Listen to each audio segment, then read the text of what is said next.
you want me to tag it? Is it just put it here or? Yeah, I think it will be no. I really do. And if not, just you know what I mean. Just look at that setup. My God. Are they lights and stuff? Ah, for God's sake. God, no. Light. The only thing is it's not being, but then we have to hear you, so even if you can't see it, okay? Yeah. Oh, the actual slides, yeah, sorry. Because I only emailed Liz, them, might so I check don't have them on Yep. USB or if Sorry, get there out Emma of the way. got your, Emma got. Oh, she did. She has. Oh, great. Oh, they're up, so we're good to go. So I literally go, and then, right, so I'm going to set them up on a high, and Deirdre's just going to come in and go, hate the men, kill the men. Yeah, we were having the most so depressing. Like, it's a good way to link the two of them together, but it's actually just me being like, that was all terrible. But I did that exactly, that sort of 2 talks for a workshop out in the Dracht. So it was like, one was like, oh, it's all great, and literally we had a 15-minute break, and I came back and did so they all went away hating Kevin O'Higgins, and just, what a bastard, sorry. But there's some of them on Cosgrave as well, actually. Like Dev, and I'm not a fan of Dev, but he does get the blame. Yeah, where those, there's much more of them added. I just wrote a thing about Liam Cosgrave, actually. Oh. It's the most boring thing I've ever had to write. He's just like, oh, he looked his dad. Just wants to be like his dad. he was, Very religious. it was at, Yeah. So with the big 33 million he left behind. Yeah. he was at the unveiling of the plaque to his dad in Kenny's, in James's Street, and oh yeah, he was a good age. But when they unveiled it, because obviously the executions and stuff, and he was giving a speech about his dad, and he's there, and I'm very proud of my father and the fact that he was willing to execute more than 77, and I would agree with him. I'm really going, oh my God. Well, Yeah. I guess he was he showed a lot of continuity. Like. Yeah. I'm trying to remember this second thing. Oh. Okay, we'll just wing it. So. Yeah, sorry, do you want to go here then? Or? No, I'll just pop this over. Just don't want to move that dongle, as in for it to.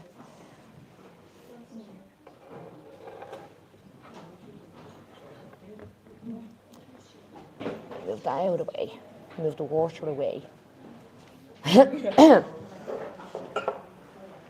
No, that's grand. Yeah, but it is, as you say, so depressing. Oh. Sorry. No, just the breeze coming in.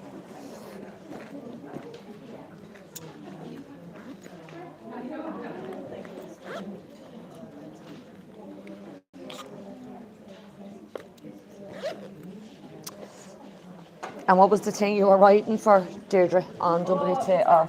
This fella, he's a retired Tory, Ian Dale. Okay. And he had like a podcast series about Irish Taoiseach, and he has one about kings and queens and presidents and blah blah blah. Yeah. So he's turning it into a book. Oh, wow. I said yeah to it because he actually got something, and he was quite committed to a quick turnaround for it as well. Okay. So he wants it out before the next election. Oh. Do you know what I mean? So Yeah. he's not to put someone else in it, like.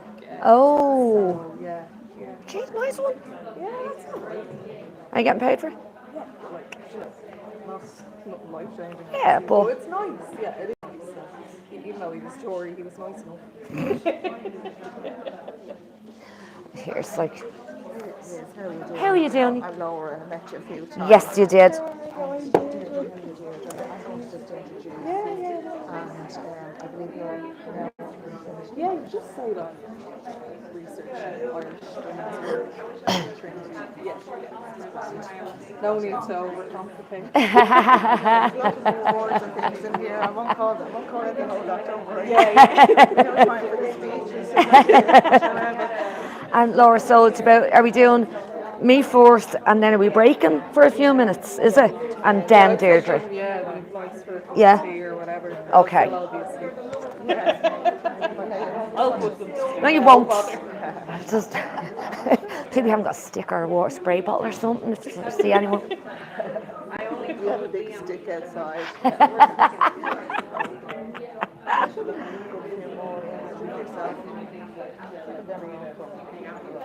Yeah.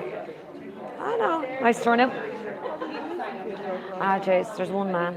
There's always the token man. God love him. Fool. I'll go easy. Mother's Day present to his mother.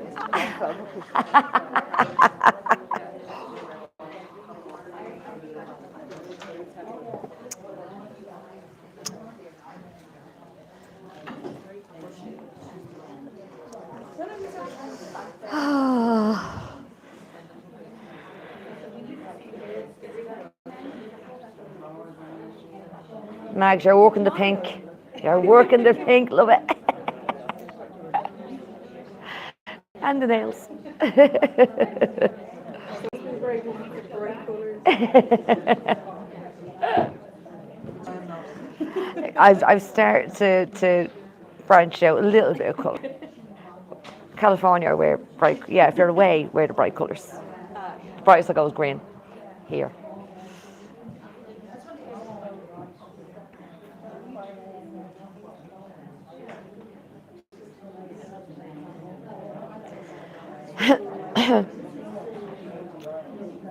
Yeah, a few more.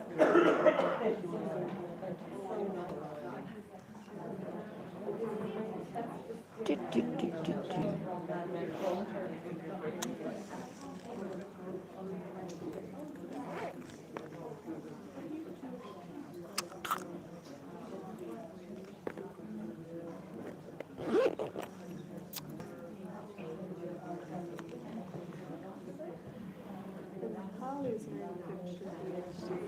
Huh? Holly's really finished her PhD and it's so you find it interesting. She's doing all of it coming on during the emergency. Oh wow. Yeah. Oh. And I've been reading bits of it, I'm like, I didn't know this. I've never even thought about it because you always, like, you hear about the 26th Battalion, the old IRA fellas. I never even knew there was a They're still like it's the same old thing. It's like they're struggling with auxiliary stamps, right. and they're kind of giving out to the IRA for not telling them things, or else they're saying, oh well, we can't have an opinion on this because of like their kind of their sort of memorandum of association or whatever kind of rules, and it's still very much just like prisoners' dependence stuff. Right. Aid. They did things like they'd always send a cake in to the girls, like the coming among girls, because obviously there was more than locked up. In emergency? Yeah. No because way. of, like Special Powers Act, and it's so interesting because it's like their former allies in the Civil War at this stage who are locking them up. No, you'd love it. Oh You'd love my it. Yeah, God. Yeah. Jesus. Because it just never really occurred to me, to be No. honest. Like, you know, No, because you just sort of a lot think of them are the same, like who's Sheila Humphreys. Sheila Humphreys, Fiona Plunkett, Maura Twombly, more of them will come back to me, but like Yeah. there's still a lot of them kind of just being defined through their relatives as well. Right.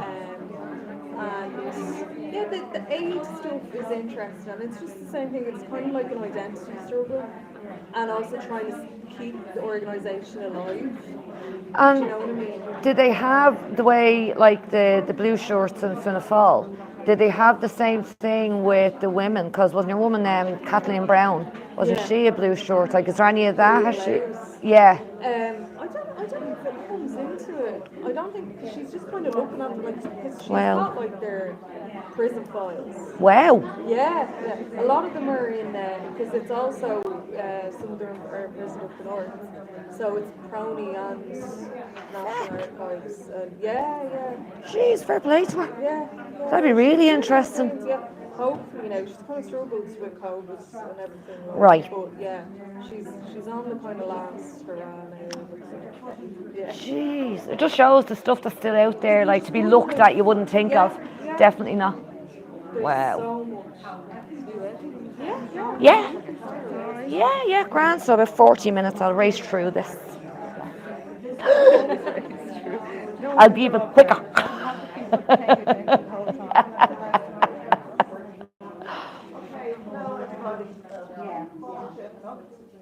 Welcome to Dublin Library. And we're still celebrating International Women's Day here since last Friday with this wonderful talk tonight with Liz Joss and Dr. Deirdre Foley on women in Ireland since the revolutionary period. So just a quick few words about our speakers today.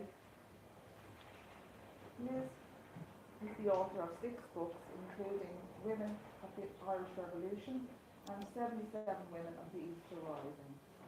In 2021, she was appointed the historian in residence in South Dublin County Council. As you all, I'm sure, are aware, she's a regular researcher and contributor to the History Show on RTE. She is also the recipient of the Lord Mayor's Award for her contribution to history. Deirdre is a historian of modern Ireland with particular interest in birth control, maternity care and the legal status of women in the 20th century Ireland. Not to be outdone by the Lord Mayor Award, she was awarded the McCullen Essay Prize and the Maureen Murphy Award from the American Conference of Irish Studies. She's currently researching in Trinity College.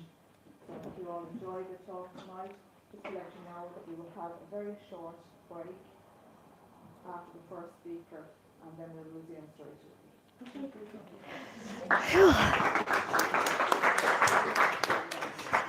Now, just put this on to share screen. Okay, you can all see that. Okay, so I'm kicking off proceedings. I'm doing the nice bit, as in the hopes and dreams of all these women. But just to give you a quick explanation for the title, what do the women do anyway? This was actually a comment that was made to a very important member of Cumann na Món, who her name escapes me. She wrote the book Cumann na Món, Lil Conlon, sorry, down in Cork, by a man. Because she thought that Cumann na Món, the history of Cumann na Món would be recorded and documented for 1966, the 50th anniversary of the Easter Rising, because there were so many books that came out. A book about Cumann na Món did not come out, and she was determined that that would not happen when the 50th anniversary of the War of Independence came around. But this comment was made by a man, and he basically said, sure, what do the women do anyway? And her response was to write this book, Cumann na Món and the Women of Ireland, 1913 to 1925. It's a brilliant book, looks at the women all across the country. So this talk is just, it's a snapshot of what the women did around the country, but we do have to go back to what the women were actually fighting for. Now, you had Inina Naharan, that Republican group, women's group set up by Maud Gonne in 1900. Those women clearly knew what they wanted, in that they wanted separation for Ireland, complete independence, and a new Ireland would be a place where the accents didn't just change, that there would be radical change right across the country. Everyone who hadn't got a voice would be represented. And that is enshrined in the proclamation. They see it in writing when Pearse reads this document out from outside the General Post Office on Easter Monday. Here it is in writing. And just a section of it, we declare the right of the people of Ireland to the ownership of Ireland and to the unfettered control of Irish destinies to be sovereign and indefeasible. The Republic guarantees religious and civil liberty, equal rights and equal opportunities to all its citizens, and declares its resolve to pursue the happiness and prosperity of the whole nation and of all its parts, cherishing all the children of the nation equally and oblivious of the differences carefully fostered by an alien government which have divided the minority from the majority in the past. So here it is. This is what the women are fighting for, just as much as the men. So the Easter Rising, you have over 300 women taking part in the Rising, 77 women are imprisoned after the Rising, one is sentenced to death, Countess Markievicz, but of course wasn't executed because she was a woman. But a woman who singularly holds everything together is this woman here, Kathleen Clark, the widow of Tom Clark. Now, she had wanted to be with her husband Tom during the rising, but he had a much more important role for her, and that was to reorganise everything, because the leadership of the IRB who planned the rebellion, they were gone. He gave her a list of names of people she was to get in touch with. He gave her £3,000 worth of gold that she was to help to look after the families of those who were in prison or those who were executed, which she does, but it wasn't enough. However, crucially, she is responsible for appointing these two men into positions of leadership. One being a local, just down the road, Liam Clark. He actually set up E Company of the 4th Battalion, which was Patrick Pearse's battalion in 1916. Although he was injured in the GPO in 1916, he escaped arrest. And under the cover of the National Aid Fund, which Kathleen Clark set up to collect money and distribute the money to the families, she sent him around all the country. And while he was collecting money and helping to, get support, he's actually reorganising the IRB. Then we have Michael Collins, who is the figurehead of the war that was to come. And she is responsible for actually putting him in a position of leadership, because he is not an important figure in 1916. He becomes very important thanks to Kathleen Clark, because like so many of those who returned from Frongok after 1916, there was no work. So he applies for a job for the Dependence Fund. He was good with finance. And when she meets him, and she says this in her biography or in her memoir, that he reminded her of Sean McDermott, who had been a very good friend of her husband, Thomas Clark. He had so much charisma, so much confidence, and she takes a chance on him.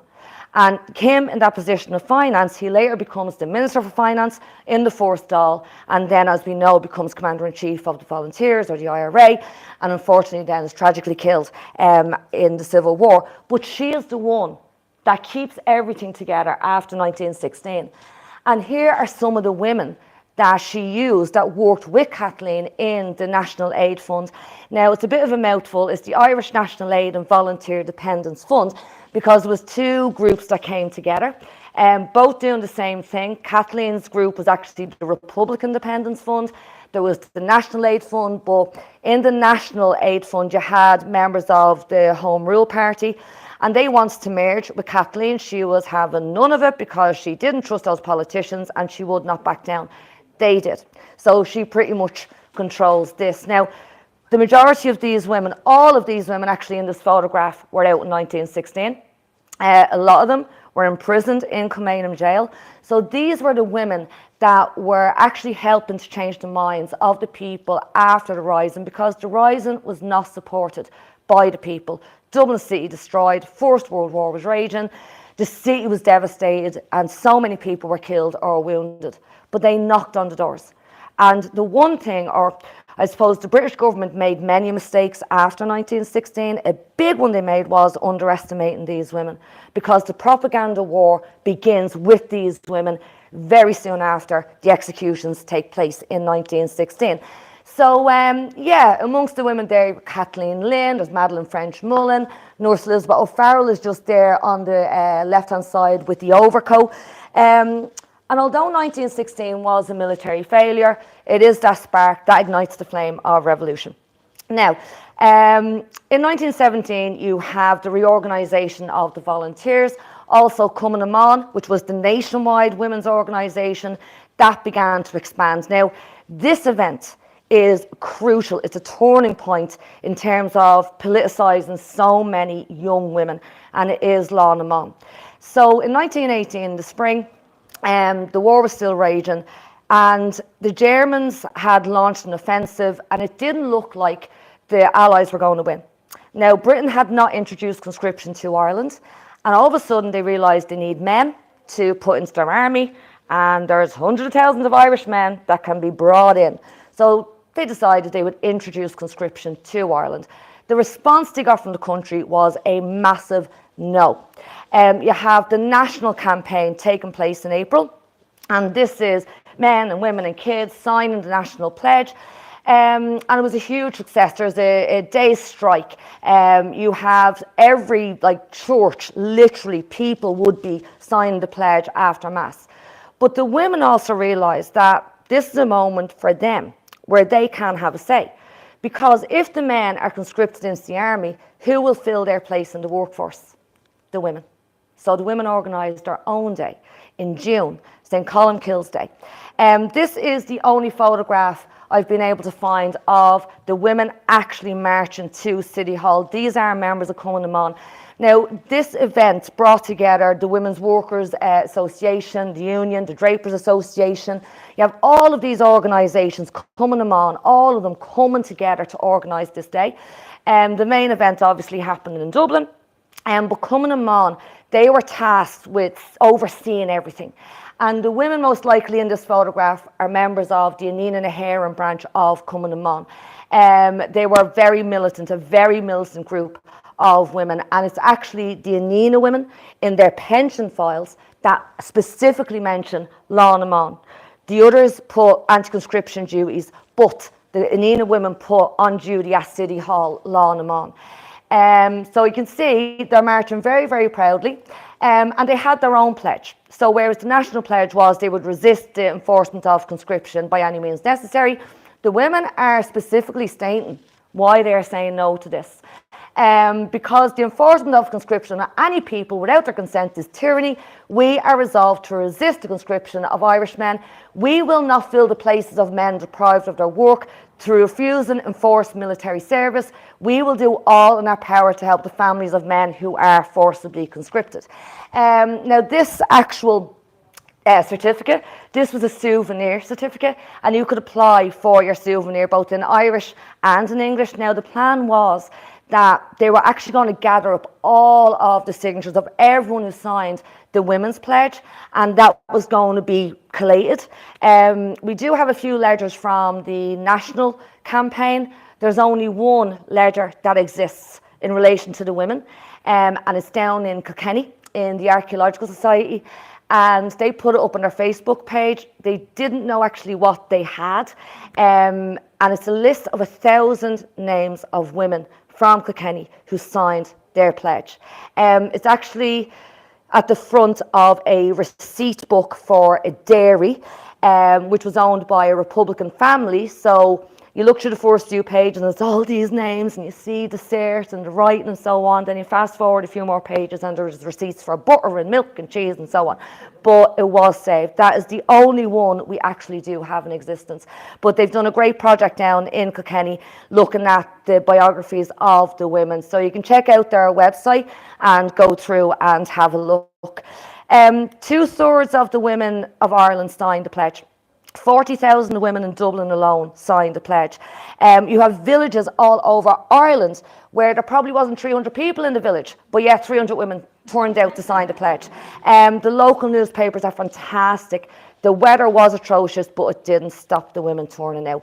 Now, conscription was not introduced, but what you have with the conscription crisis is when the threat was there, you have loads of men joining the ranks of the volunteers. But once the threat had passed, those men fall away. So you're left with a diehard sort of core of Republicans who will be involved. The opposite happens with the women. More women join Cumann na mBan. You see branches being set up all over the country. So that is a watershed moment for politicising women in this country.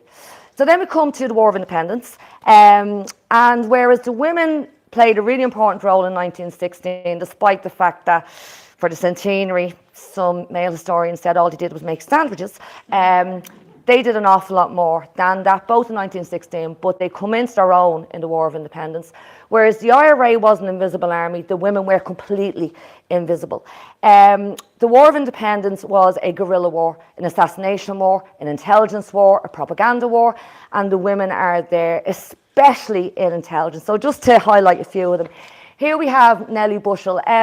Now, very uniquely, she was a member of the IRA because the IRA was a male organisation.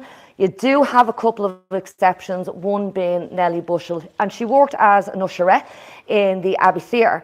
Now, she was well known to the police because she had assisted in 1916. She had to actually leave her house in Newmarket in the Liberties and move out to Inchicore. but she still gave her house over as a safe house, an arms dump to the 4th Battalion of the IRA. She had a friendly source within the police who would give her the heads up if the police were coming to raid her house. So she would get rid of the arms and she would dump them in the Abbey Theatre, and then when the all clear was given, she'd bring the arms back. Also, she was listening out for information, any intelligence that might be passed on to Michael Collins and his intelligence officers. And very importantly, she is involved in Bloody Sunday, which I'll come to in a few minutes. She's one of the many women who takes the guns off the volunteers who had participated in the assassinations that morning. Josephine McNamara, or Josie O'Keefe, now again a veteran of 1916, a member of the Enena branch. She's one of the 77 women that's arrested and imprisoned after the rising. She was promoted to lieutenant after the rising, and she is the intelligence officer for her branch of Cumann. So she would actually work with the 3rd Battalion of the Dublin Brigade, the intelligence officer there. Now, this is from her pension file, and the questions both men and women were asked in the pensions to apply for the pensions was ridiculous. The level of detail they had to go into, but the level of detail the women had to go into, it's awful. But Josie is talking about the intelligence work that she did. And you can see here, she was finding out houses where spies used to be. So in terms of the spies, she's talking about people who were informing on the IRA. I was working for Simon Donnelly. He was a member of the 3rd Battalion. He was a chief intelligence officer. I was appointed over so many girls. They were to report to me and I was to report to him. So in the locality, you would have the women finding out information. If they found out information in that area, they would then pass it on to Josie, who then had to pass it on to Simon Donnelly. So it's that chain of information. Now, she did an awful lot more than that. She's involved in so many things. Actually, she was taken hostage by the military. She was watching a football match up in Crumlin.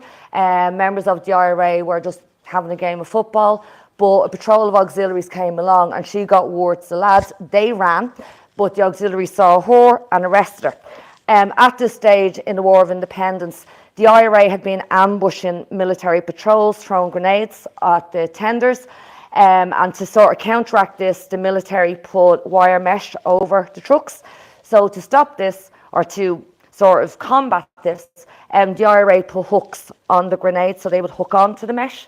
So what the military then did to prevent attack was they would drive around with hostages. And Josie was actually driven around the town or the city centre as a hostage. So then if the IRA were going to attack them, most likely they would kill one of their own. Thankfully, the patrol wasn't attacked at that stage. But the propaganda war is so important and is often overlooked. But the British government were well aware of the value of propaganda, but so too were the Republicans now. Pretty much November 1919, so the war starts in January 1919. The official media was being censored, so obviously there's a lot of fake news going around. So the Department of Publicity decided that they would have their own newspaper, the Irish Bulletin. And this is a copy of it. This is actually, I think, the first issue of the Irish Bulletin. Now, it ran from the 11th of November 1919 right up to the end of the War of Independence. And here we have Kathleen McKenna, who is vital to the publication of the Irish Bulletin.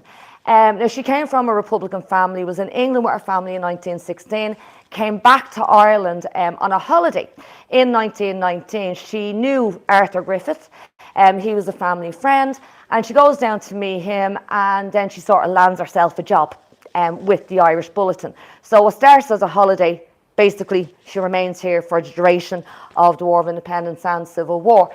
The thing was with the Irish Bulletin, it had to be printed on the run because the Desmond Fitzgerald, those involved with it, they're wanted figures. So they would have an office and it would be safe for a while, and then they would have to move on because the auxiliaries were hot on their trail. And Kathleen gives a great account in her witness statement of how they actually published and printed, and she is responsible for printing this newspaper. They would gather information from all over the country, and it was actually collated by the members of Cumann na Món all around the country. And the daily reports were sent up to Dublin, and then they would compile it and then put it into this newspaper. They had an office in Moulder Street at one stage, and they couldn't even knock on the heat. And Kathleen talks about this because they didn't want to alert anyone to their presence. So she talks about the girls wrapping newsprint around their legs to try to keep themselves warm. At one stage, she was printing the newspaper in her house. Our dad didn't know. But on one raid, the auxiliaries did seize the printing press, and they released a fake edition of the Irish Bulletin, but the Republicans were one step ahead because they printed a special edition saying, if fake one is going to come out, this is how you tell the difference. And no one bought it, as in everyone knew the difference between the real one and the fake one. It was so accurate in its information. You had British politicians in Westminster quoting from the Irish Bulletin. They didn't believe what the newspapers were reporting about what was happening in Ireland. And as I said, in addition, was never stopped, and they kept printing it right up until the War of Independence was over. So going back to intelligence, as I said, the women were invisible. The authorities copped on really late on into the war how valuable and how effective and how much of key figures the women were to the movement. Because if you can imagine, if there was a raid going on, the British would almost certainly, they would first go for the men. They're the ones that have the guns. They're the ones that are the threat. However, you had women being told there's a raid coming, get into that building, get those documents out. They would do that, and they would walk past the soldiers. And the soldiers think nothing of them, they're just innocent girls. And it's much, much later on that they realise these women are involved in this. The thing is that you then had women being arrested. Kathleen Murphy is one of them. And she had a message that she was bringing from one place to another, but it was written on vellum. And she wants to get rid of it before she was brought into custody. So her only way to get rid of it was to eat it. And she talks about being violently sick after it. So then the British bring in female searchers because they realised the women were getting rid of information between getting arrested and being brought into custody. So it's much later on that you have the searchers, female searchers. But here we have the McGuinness, one of the McGuinness sisters. So their uncle, again, Republican family, Joe McGuinness was their uncle who was out in 16. He's the one that is first elected in 1917, the Longford by-election. But his nieces were very much involved. Now, this photograph of Margaret, she's actually holding Joe's rifle. But in her witness statement, again, lots of information, but she talks about the work that she did. Now, their family owned a drapery shop in Longford town. The shop is still there. And the military, the auxiliaries would pass by, just going to and from their daily business. They would actually take photographs of the patrols going past, and they would then pass on that information to Sean McKeown, who was the commanding officer of the IRA in their locality. And if you don't believe me, here's one of the photographs that they took. Now, if that photograph was discovered by the Crown Forces, by the auxiliaries, you can only imagine what would have happened to that family, to the business. You've heard, I'm sure, of the reprisals that happened all across Ireland. If there was an IRA ambush, you have towns like Reneen and Milltown Malbay just being completely destroyed. That is a very, very powerful photograph of patrol of auxiliaries marching past. So this is the women, the work that they were doing. They were putting themselves in danger for the freedom of their country. But then we come to Bloody Sunday, and the narrative of Bloody Sunday, it is dominated by men, planned by men, executed by men, the victims are men. But women had a key role to play in Bloody Sunday. They were involved in the planning, they were involved in the actual day, they were involved in the aftermath, and tragically, in Croke Park, at the football game, there is one woman killed, and her name escapes me now. I was only talking about her today. She was due to be married the following week, Jane Boyle, and she ended up being buried in her wedding dress. But these two women are the tip of the iceberg when it comes to Bloody Sunday, and Bloody Sunday could not have happened without these two women. So just to talk about Molly O'Reilly, out in 16, She worked as a waitress because this was a volunteer army. A lot of the people, men and women, worked jobs and they were part-time soldiers. So she worked as a waitress in the United Services Club, which was on Stephen's Green, where all the British officers used to go. And she would eavesdrop in on the conversations.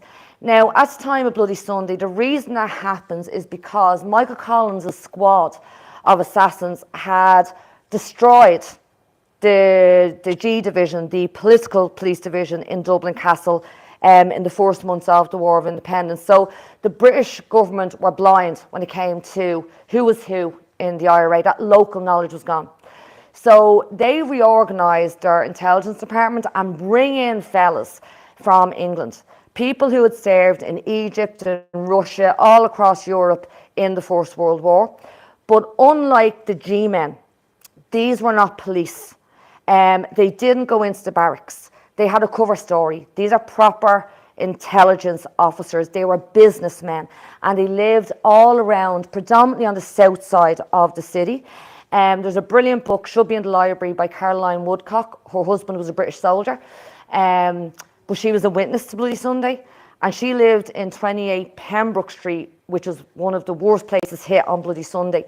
But she talks about these men, businessmen that were living in the house, and they would go out at night wearing dark clothes, rubber-soled shoes, but they weren't up to anything. Now, they were out after curfew. They were obviously up to something. But the thing was, they began to have successes against the IRA very, very quickly. Their intelligence was very strong. So Michael Collins realised that they're going to get him, or he has to get them. Someone has to act first. It would be him or them. And he decided he would act first. So they gathered intelligence. They needed to find out where these fellows were, where they were living, because they were invisible. So Molly O'Reilly gives over some addresses. But then we have Lily Mernon, Lieutenant G, or the Little General as she was known, who was in Dublin Castle. She's at the heart of everything. She was told to go and find out as much information as possible. Now, she was asked out by auxiliaries.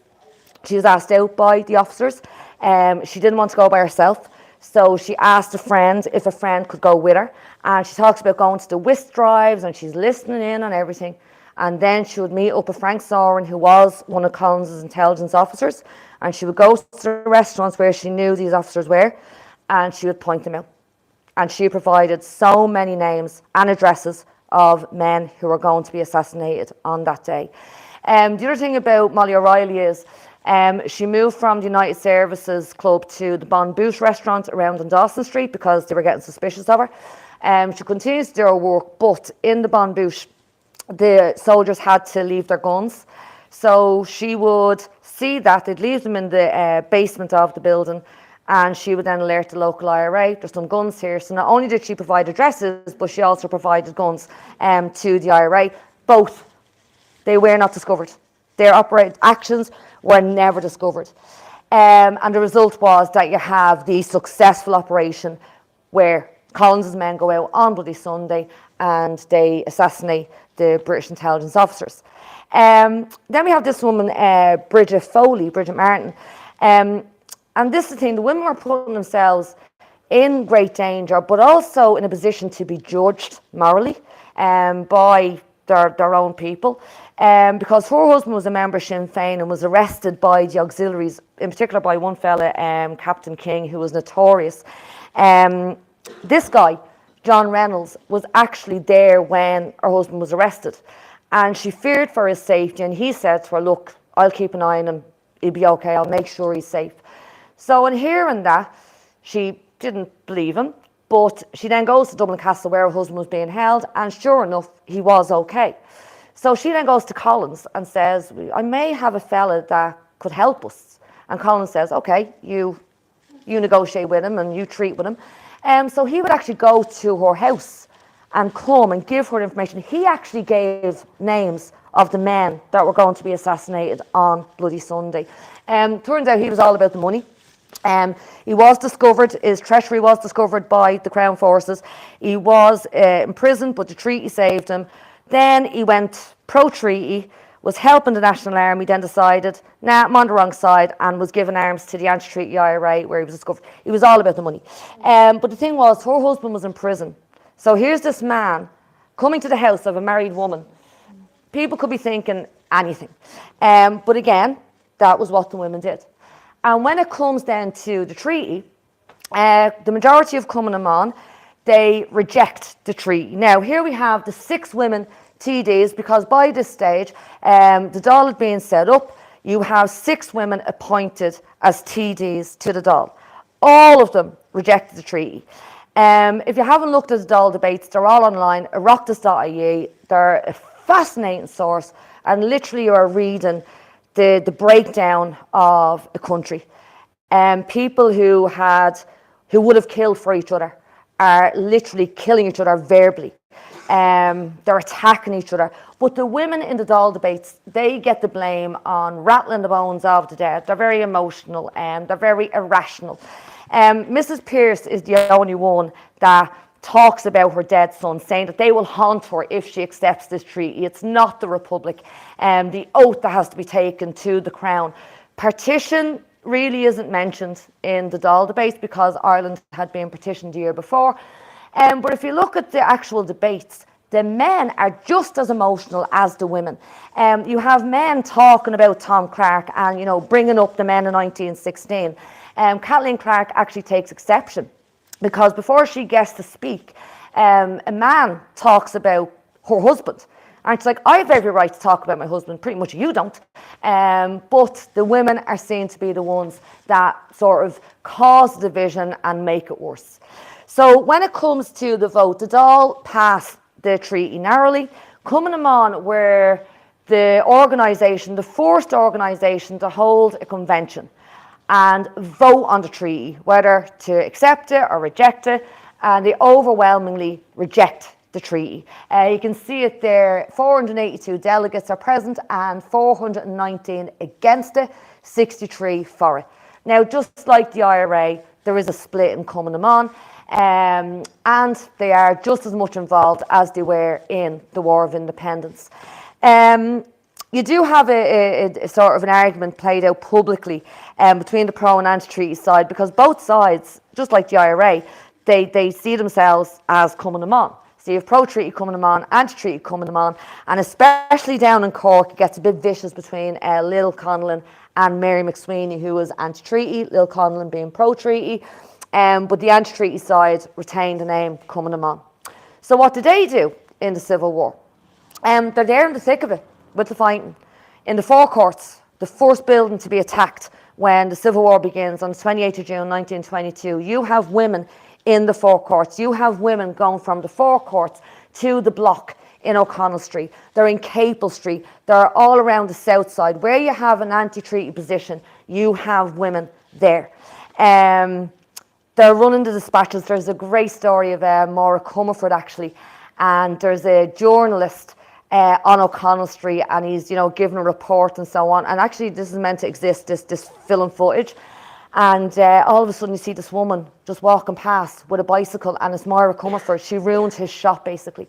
But they're very active. Now, you can see here, this is an autograph book from Kilmainham Jail, because up to 500 women were imprisoned in the Civil War. You've got 77 after 16. You've got a handful of women imprisoned in the War of Independence, but upwards of 500 in the Civil War, because their former friends knew exactly what the women could do and would do. But here we've got Tilly Simpson. There's a photograph of her there. Gives her address, and she's imprisoned in February 1923. But that's where she was, Moran's Hotel, at the bottom of Talbot Street, that junction of Talbot Street and Gardner Street. You had Moran's and Hughes Hotel. So again, they're treating the wounded, they're bringing the food, but also as the Civil War goes on, they're involved in an operation at the night, what's called the Night of the Bridges, where the anti-treaty IRA planned to destroy all of the canal bridges to basically close off the city, that the military couldn't get in. And one woman in particular, she actually transports a machine gun, dismantles the machine gun, transports it to another place, and is actually able to reassemble it. So you can see they're very much involved. But here we have this lovely, lovely letter, and thanks to Las Fallon for finding this. It's the pension file of Marie MacDonald. whose husband, or future husband, Austin, he was in the block, which was the series of buildings at the top of O'Connell Street where the Savoy Cinema is now to Burger King. And she's there, and the women are told to leave, and all she is worried about is seeing Austin. So just to read it out to you, she says, Anna Schwepp and I were told to go to bed at 12 o'clock. Anna went, but I refused, as I was expecting Austin. She's just waiting to see him. We got in a lot of the Free State prisoners late in the night, and also some of the medical staff, which evacuated Moran's Hotel and Barry's, the building I just showed you beforehand. The nurses told me they had to crawl out of Moran's Hotel. Such fearless souls as I saw all around me, with the pale drawn faces, but all with a laugh and a song.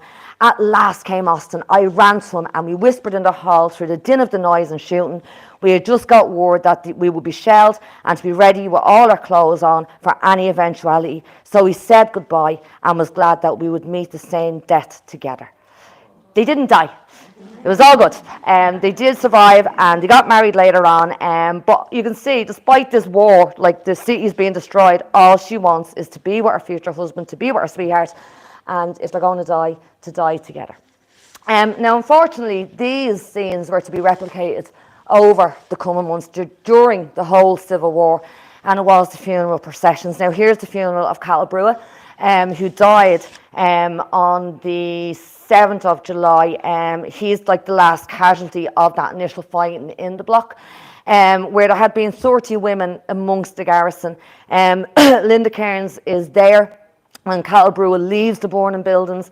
He was fatally wounded in the leg, and she, being a nurse, tried to save him. His femoral artery was severed.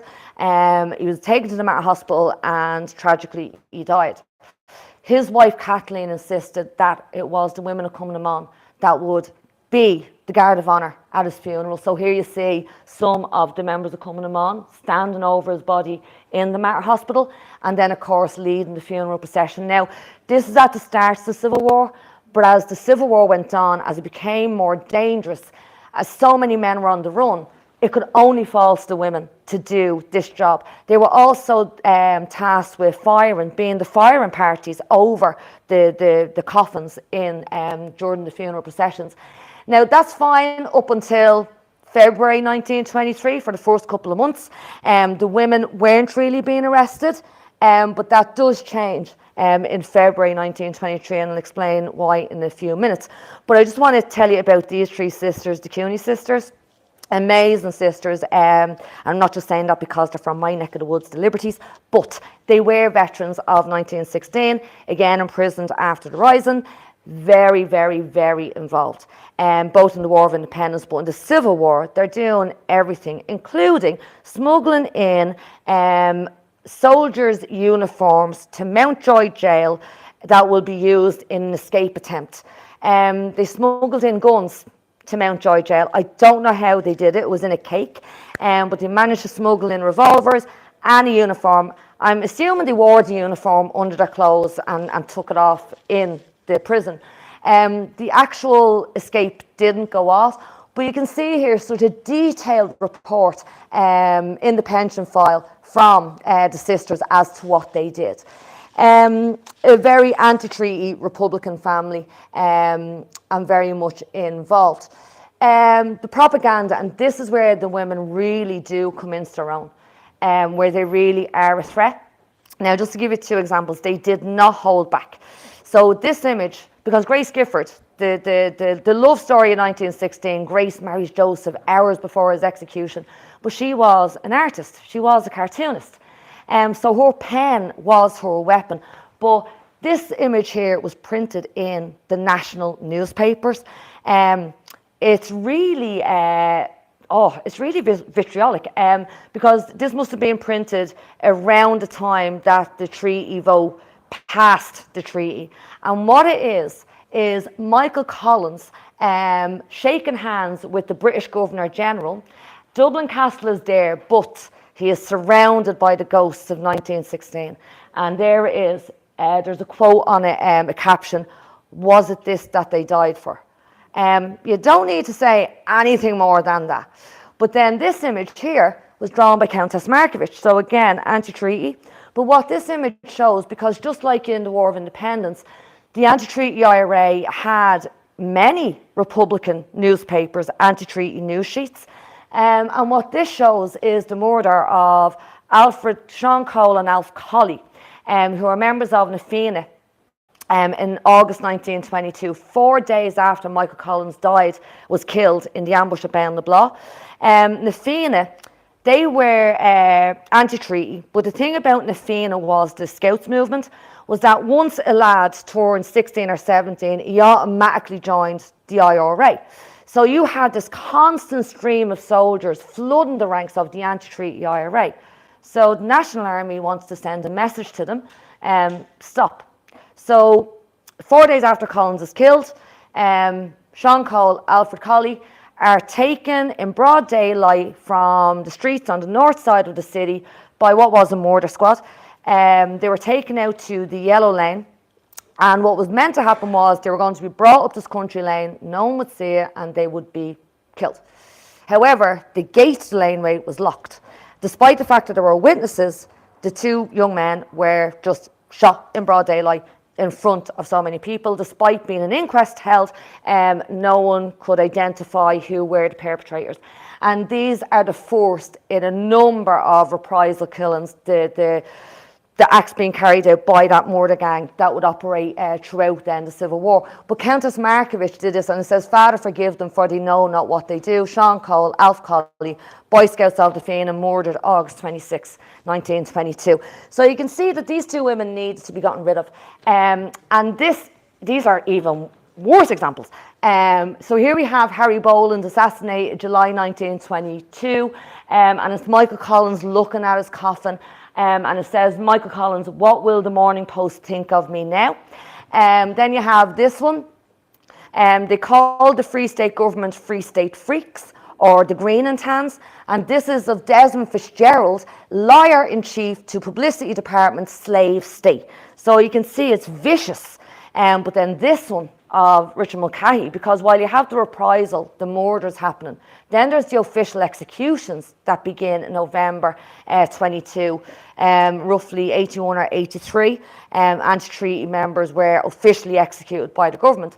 Richard Mulcahy, who succeeds Collins after his death as Commander-in-Chief of the National Army, he is blamed on these executions, and here he is as Macbeth.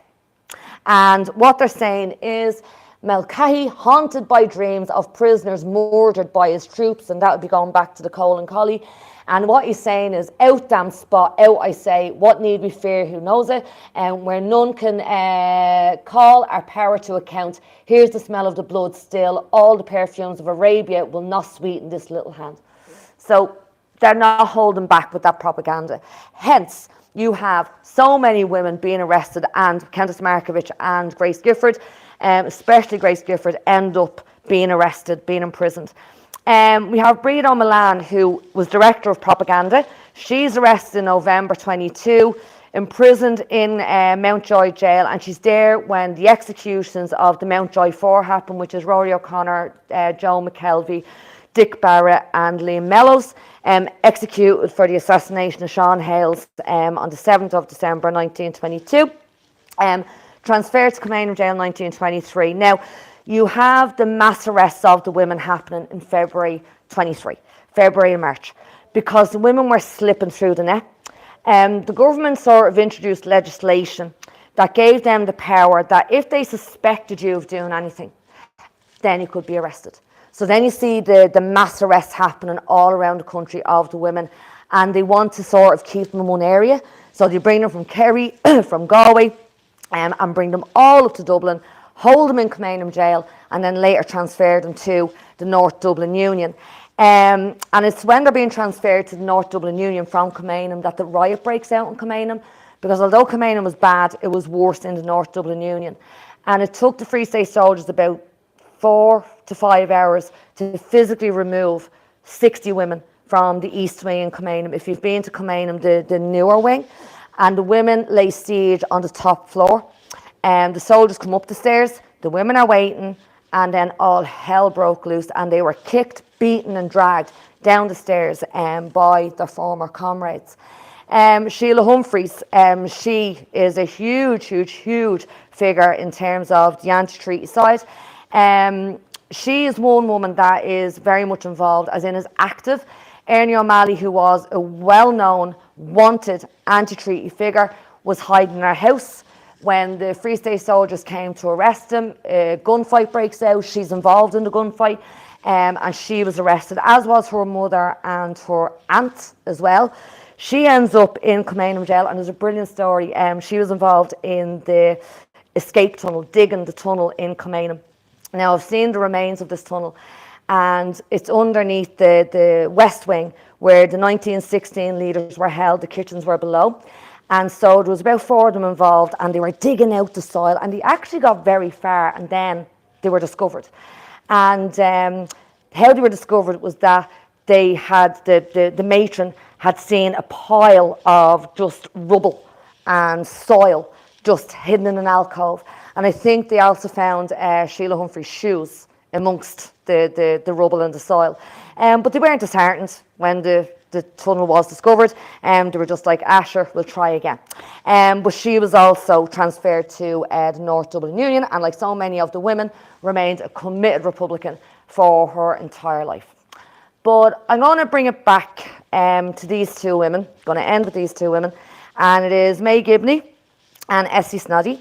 May Gibney, also known as Maura O'Neill, was out in 1916, was in the GPO in 1916. How she ended up there, she was looking for her sweetheart, Dick McKee, who was in Jacob's Biscuit Factory in 1916. She goes to the GPO, she's told he's not there, but she wasn't walking across the city with bullets whizzing past, so she stays in the GPO, remains there for the week. Wasn't a member of Cumann na mBan then, but joins Cumann na mBan after the Rising. Dick McKee was the key figure in the Dublin Brigade of the IRA after the Rising. He is key to the planning of Bloody Sunday, and he, along with his vice commandant, Peadar Clancy, were arrested on the eve of Bloody Sunday, taken to Dublin Castle. And in the aftermath of the events on Bloody Sunday, he and Peadar Clancy and Conor Clune, who had nothing to do with the events, were shot trying to escape. Photographs were fabricated in her pension file, because they had a question was asked, were you absent at any time? And she gives the dates, and she just says absent due to a bereavement. She doesn't even give his name. But that was after her sweetheart, Dick McKee, was murdered in Dublin Castle. She did marry Larry O'Neill, but in the Civil War, she was anti-treaty. She ends up being arrested and imprisoned in Kilmainham jail, and she shared the cell with Essie Snoddy, who was much younger than her. But the Civil War ended, and of the 13,000 prisoners that were imprisoned, eventually they're all released. They go their separate ways, they get married, they have their families, and some lost contact. Years later, May Gibney, you could sign the Roll of Honour for 1916 in the National Museum, and when she put her name down, she put it down as Maura O'Neill, but she wants to change it to what it was in 1916, May Gibney. So she went down to see if she could change it, got talking to the man who was in charge, whose surname was Snoddy, and she said, I'm paraphrasing here, but I once knew a woman called Snoddy, we were in Cumann na mBan together, but we lost contact, and I imagine she's long dead now. And he says, no, that woman's my mother, and she's very much alive. And this is their reunion, the photograph of their reunion, years, I think it was like 40 odd years after they'd lost contact. And here you see 2 elderly women who, and what I found about when I was researching the women is that they were not as defined by the revolution as the men. However, they did define the way the revolution was played out by simply taking part. But these are 2 elderly women. Was the Ireland that they were living in at that time the Ireland they fought for? Well, that's what Deirdre's going to tell you after the break. Thank you so much.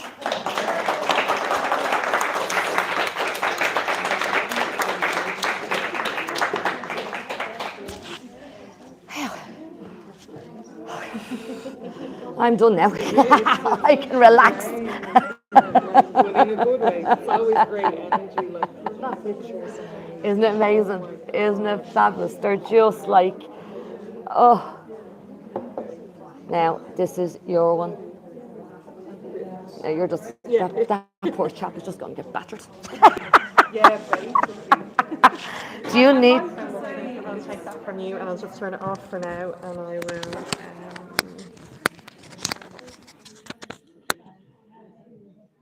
So gives you. Do you want to get a cup of tea or would you like coffee or? Over coffee, that's what I was doing. yeah. It just not making sense. Actually, I'm looking at the Jacob stuff at the moment. I'm not really talking about it properly today, but I found Lou Kelly's mom in the records. Have you found my grandmother? You can go in and get it yourself. Is that the one in Bishop in Pier Street? Yeah. So they have like kind of matrimony books. So it's when they were leaving to get married, which they didn't have a choice about, obviously. And because it's kind of like less about the marriage part in kind of just normal industrial work, but it was still there. Yeah. It's still really unfair. So like, yeah, both his parents worked in Jacobs, and obviously his dad got to keep his job. And but it has so much information because it has their address that they were living at, and it has the address that they're moving to with my husband. It's the name and the job of my husband. So it's like so much data, and because they go back to around like 1920, you can find most of the census and stuff, and there's some really like sad stuff from that as well. Obviously, like there's a woman who's writing in the dirt saying, "I was very sad to leave my job. I got married in 1922. My husband's out of work. I have no money. Please give me a job." And they didn't give her a job because she was missing two fingers because she had had a workplace accident while she'd been working for them before. Oh my God. Yeah. No, because my granny and granddad met in Jacobs Yeah. because they both sides of the family were Jacobs. So Oh, you should definitely go. yeah, I never even thought So about if fucking you just looking you at can go by the year that they got married. Okay. You find it really, really easy because like the matrimony books. So if you literally just find the year they got married, like it probably won't really matter and you don't know. Yeah. To be honest. Yeah. But Although I it's don't know so what she amazing. worked. I don't know if she was in. It'll say what production line. It'll say what section. Like it says things like bakehouse, Yeah. chocolate, marshmallow. Poor dad was the manager of the chocolate room, Coco. He was called Coco. So her dad and my granddad's dad, they were both Jacobs. So and all the like the houses that we're in are Jacobs houses. Yeah. No, my dad did. Yeah. So I knew it was Bishop Street, referred to Bishop Street as the mother house. And then when he moved out to Tala, it's Irish biscuits. So he always referred to that as like Bishop Street or Irish biscuits, and Irish biscuits always I Tala. actually saw that archive when it was still in room at the factory over in Tala and Bagger Road. Yeah, just as that. Yeah. I don't know, but wasn't it? Because that was in a skip. Like you'd given some of it Yeah, to I think the. like he's the other job Jacob said it was just kind of Yeah, like plated it like. But when they were shutting it, wasn't it? You just got the word they're dumping it in the skip and get up. And so many other ones. And like they kept such clear records because I've done loads of other stuff. I'm trying to look at loads of factories. Yeah. So like you can go and look at like wage books for like I was looking at wage books for factories in Limerick, right? And like, but you can't tell very much from that. Yeah. Sometimes it just has a first initial and a surname. Obviously that's why I'm interested in, you know what I mean? You can get bits though, bits, and then you're there like trying to figure out how much their wages would be per day. That's a bit, that kind of bamboozles me and all that kind of stuff. That's kind of what I'm trying to do now, like, you know. Wow.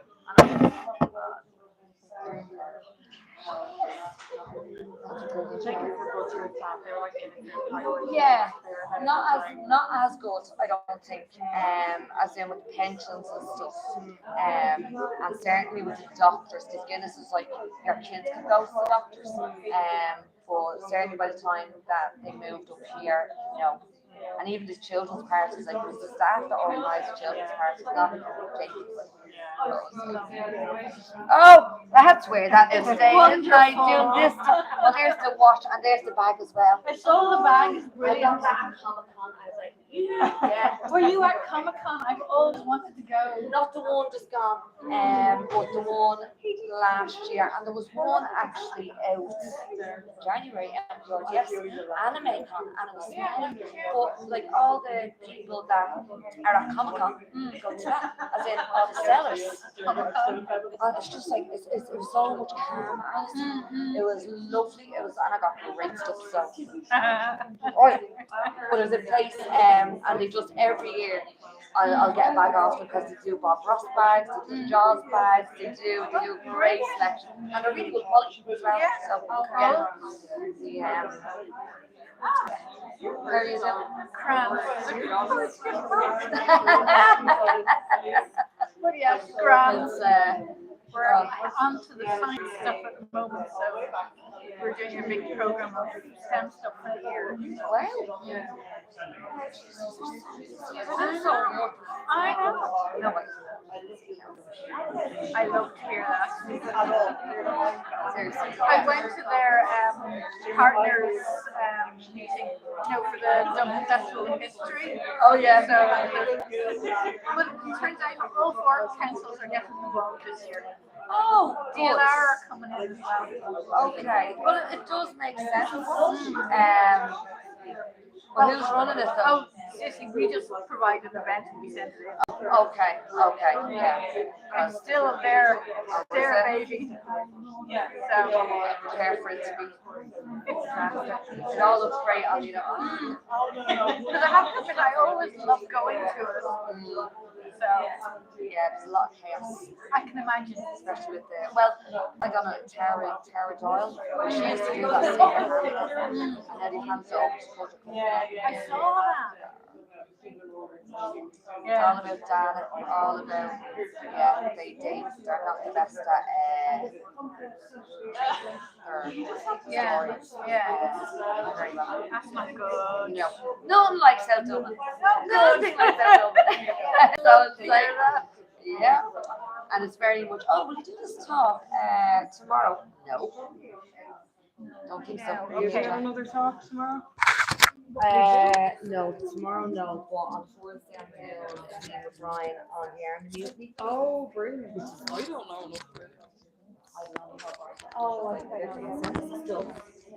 I'm going to get this onto yourself. That'll be the easiest. If you want to just put it on here. Yeah. It's thank you. Might as well keep it on then, get the money's worth out of it.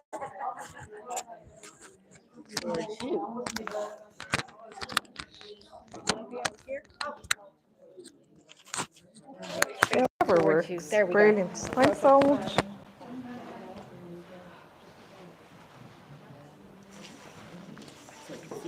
Yeah, I'm actually gonna stay down here, I think.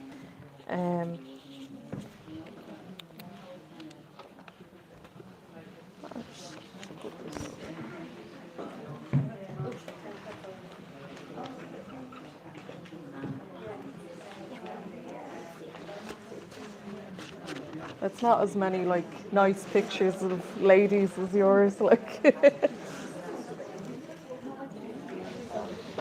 I know, yeah. So my partner Derek, his mum worked in both Jacobs's as well. Yeah. Teresa would have been McGuire at the time. Okay. Yeah, Where is yeah. She's from Joe Square. Dad would have known her. Yeah. Is she still alive? Yeah. She's only just gone, 72. But it's what's her? Mick Gillis. Mick Gillis. I'll ask her. Yeah. Yeah. They'd gone to smoke break and they'd be like, can we start? Yeah, sure. Yeah. Sorry. Hi everybody, and welcome back again. So I'd like to welcome this time Dr. Deirdre Foley, who is going to talk about the status of women in independent Ireland. Okay, so I suppose I'm sorry in advance for how much more depressing this section is. And I suppose the best place to start here is with the Constitution of the Irish Free State in 1922, because it does show kind of some of the original aspirations and also what a lot of women within Sinn Féin had also fought for, this kind of spirit of equality to be inserted into it. And also to think about how relatively new it was for women to be so publicly visible in the way that they were in the first decade of the 20th century in particular. So you have the nationalist movement being so much more visible on the streets, but you also have an increase in labour movement and a suffrage movement, which all have varying levels of success. So in this period, you know, literally just before the War of Independence, Irish women do get female suffrage partially for women over 30 who met a property qualification via British law, the Representation of the People Act 1918. Now, a lot of Irish women would have fought for this, mostly as members of the Irish Women's Franchise League. But there was always quite a little bit of tension between nationalism and feminism. So which one do you prioritise? Which organisation do you join? You know, that's not to say that there was an overlap between these groups as well, but a lot of women might have said, I'm going to join Cumann na mBan. I'm not going to ask the Brits for permission to vote. I'm going to wait until we have our own state, which will have a much greater spirit of equality. And at least at this stage, that was certainly true. Because Article 12 of the 1922 Constitution of the Irish Free State gave the franchise to all women over the age of 21. So it wasn't unreasonable for women of the day, many of whom had obviously been active in the conflicts, to expect that the new Ireland would continue to guarantee full and equal citizenship to all. But because of the Civil War in particular, and because of the deep conservatism of the new government, there's such an emphasis on law and order, and there was quite a series really of legislative measures crowned off by the new constitution in 1937, which is obviously very topical over the last week, which really came to actually dismantle some of the civil rights of women, which were so fragile and so recently won. And you have to think about how this new Irish state really came into being because of such bitter personal violence, and the trauma as a result of that can't really be underestimated. We all know about how, you know, a lot of people didn't really speak about the Civil War afterwards, but it's the biggest scar and the biggest dividing line in Irish politics for decades. And certainly by the end of the Civil War, the pro-treaty leaders of the Free State were very conscious of, I suppose, the fragility of the power that they held and that need to restore and consolidate strict control. It's worth saying as well, after what we've heard about Cumann na mBan, because, and it's hard to say this without sounding deeply critical of them, okay, but because Cumann na mBan were pro-treaty, or sorry, anti-treaty, you have that absence of their voices in the new Irish state because they refuse to recognise it. So even though the new Irish state is deeply misogynist in its lawmaking, they don't feel the need to really vociferously oppose that legislation because they don't recognise it. So they're up to other things at the time. And sometimes with the hindsight we have now, it's difficult to understand, for example, why someone like Sheila Humphreys is going around in 1927 intimidating jurors in Republican trials and threatening them and pasting up notices about how, you know, they might be killed. But at the same time, women's right to serve on juries has been taken away by this new Irish state. So it feels, you know, I feel kind of a regret when I talk about that, but that is, there's a lot there to unpick and unpack about the inherent tension that has always existed between nationalism and feminism. So like I've hinted at, you can't really talk about the misogyny of the new Irish state without, and kind of historical inequalities here, without talking about the marriage bar. So really it's probably because the bar was so widespread and so culturally accepted that it's kind of been under-interrogated at times, at least by past historians. And the bar for the civil servants in the new Irish state, it wasn't a new invention, okay? This really represented continuity rather than change because it was carried over from the British regime. About 21,000 employees of the Irish Civil Service had previously worked under the British administration before independence. And so that meant that the practice of women's retirement upon marriage was completely an established norm in 1922 when this transfer of power occurs. The marriage bar in Ireland was legally binding only for those employed by the civil service, but it was replicated culturally and but still actually enforced as a rule by many employers in private industry. So in loads of different companies, whether they're state companies or semi-state companies like the ESB, like Aer Lingus, like private banks, but also in kind of more industrial or factory jobs, like in companies like Jacobs, for example. And there's a historian of the British civil service marriage bar called Helen Blue who's observed that the marriage bar kind of permeated all other aspects of women's employment because it helped to trivialise women's presence in the workplace to begin with. So it actually has a negative effect on every woman in every workplace where it existed, not just those who did get married. And like I've said, Irish commercial banks, for example, imposed a marriage bar as well as a separate pay scale and structure of work, as part of which women, for example, weren't allowed to work facing the public on bank counters. So in independent Ireland, the marriage bar was given an official legal basis under Section 9 of the Civil Service Regulation Act 1924, which allowed the Minister for Finance a huge amount of control, allowed him to regulate the classification, pay and terms of service of all employees of the civil service. And so in that same year, the Minister, Ernest Blythe, very quickly passed a statutory order under this Act, including the command that female civil servants holding permanent posts would be required on marriage to resign from the civil service. Ostensibly this was done as part of continuity, but probably also so that those coming out of the National Army would have jobs, and you see kind of more little pieces of evidence of that later on. And you have such a sort of gendered setup overall. For example, there's different pay scales for single men, single women and married men in the civil service. After marriage, a man got a year's back pay of the difference between the two male scales. And he was also placed on the married scale at the point he would have reached had all of his service been on that scale. And he started to receive a children's allowance, if applicable. And this is separate to and conceived of prior to the introduction of social welfare children's allowances, which don't happen until the 40s. So you also have a real sense of segregation of work, particularly in the lower grades of the civil service. The Civil Service Regulation Amendment Act 1926 really bolsters the powers of the state to restrict appointments and exams for entry into certain grades of the civil service by gender.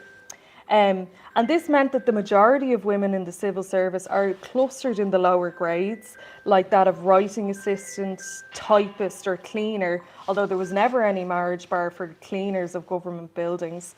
In these grades, it's only women who are employed.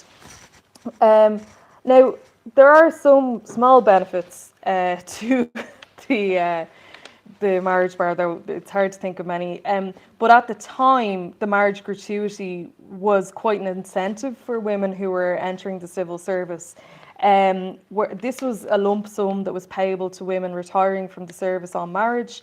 It was usually calculated as 1 month's pay per year of service, up to a maximum of a year's pay. It usually totaled around an average of 6 months' salary for civil servants, and it was often used towards a down payment for property. So systems on this varied in different companies and in different aspects of employment. So, for example, in Jacobs, they did impose a marriage bar until at least sort of the 60s when it starts to slide a bit. But in Jacobs, you got, I think, £2 after 3 years service, and this is in the 20s now I'm talking about, and £5 after 6 years service or something like that. And also, if you gave adequate notice, they would gift you your wedding cake. So nice of them, I guess. The marriage bar was extended out to primary school teachers in 1932, but it was rescinded in 1958. Now, this wasn't out of any kind of warm feelings or wishes for equality between men and women. It was because of growing concerns about how many unqualified teaching staff were working in primary schools. Approximately 25% of those working in primary schools in 1958 they didn't actually have a qualification.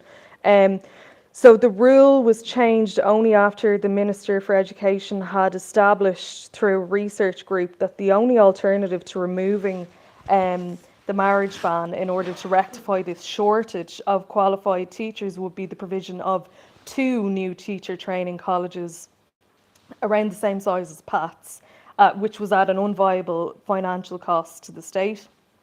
So the return to the employment of married primary school teachers was therefore really just a last resort. Even the fast tracking of teacher training was seen as a preferable measure by the Minister for Education at the time, Richard Mulcahy. And as Minister for Education in 1955, he had opted, first of all, to try to shorten the period of training for teachers to 1 year instead of 2 for university graduates, rather than revoke that ban.